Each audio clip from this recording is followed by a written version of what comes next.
আসসালামু আলাইকুম। সুপ্রিয় ভূমি মালিকগণ, ৪ ধরনের জমির খাজনা বাতিল।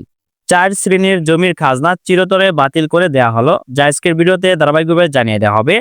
সুপ্রিয় ভূমি মালিকগণ, যাদের জমি রয়েছে তাদের অবশ্যই জেনে রাখা উচিত যে ৪ ধরনের জমির খাজনা বাতিল করা হয়েছে।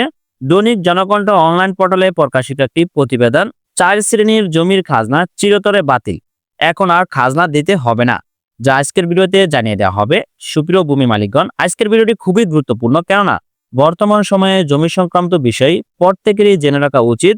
জমি সংক্রান্ত সকল বিষয়ের তথ্য সরকার নতুন বিধান অনুযায়ী দেশের কিছু শ্রেণীর জমির উপর আর খাজনা বা ভূমি উন্নয়ন কর আরোপ করবে না। এর ফলে মালিকদের আর এসব জমির জন্য নিয়মিত খাজনা পরিশোধ করতে হবে না, যেটা মূলত ভূমি মালিকদের জন্য দারুণ সুখবর দেওয়া হয়েছে বাংলাদেশ সরকারের পক্ষ থেকে। আইন অনুযায়ী সাধারণ জমির ক্ষেত্রে ৩ বছর টানা খাজনা না দিলে সরকার খাস খতিয়ানভুক্ত করার ক্ষমতা রাখে। তবে নতুন সিদ্ধান্ত অনুযায়ী ৪ ধরনের জমির খাজনা থেকে স্থায়ীভাবে অব্যাহতি পাচ্ছে। তো যে ৪ ধরনের জমির খাজনা দিতে হবে না ভূমি মালিকদের, তা এখন ধারাবাহিকভাবে জানিয়ে দেওয়া হবে।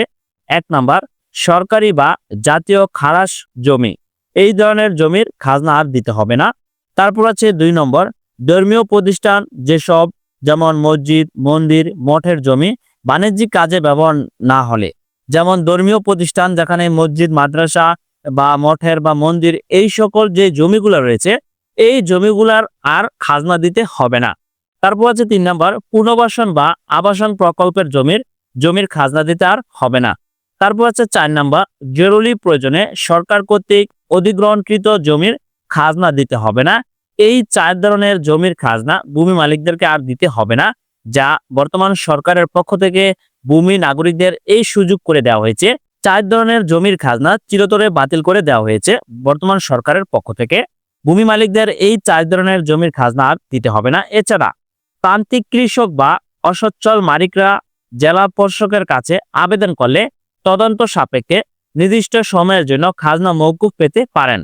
ডিজিটাল ব্যবস্থায় এখন আর ভূমি অফিসে গিয়ে খাজনা দেওয়ার প্রয়োজন নেই। ভূমি সেবার ওয়েবসাইট ও মোবাইল অ্যাপ ব্যবহার করে বিকাশ, নগদ বা রকেটের মাধ্যমে ঘরে বসেই খাজনা পরিশোধ করা যাবে। এতে ভূমি অফিসে ঘুষ ও হয়রানির সুযোগও অনেক কমে যাবে বলে আশা করা হচ্ছে।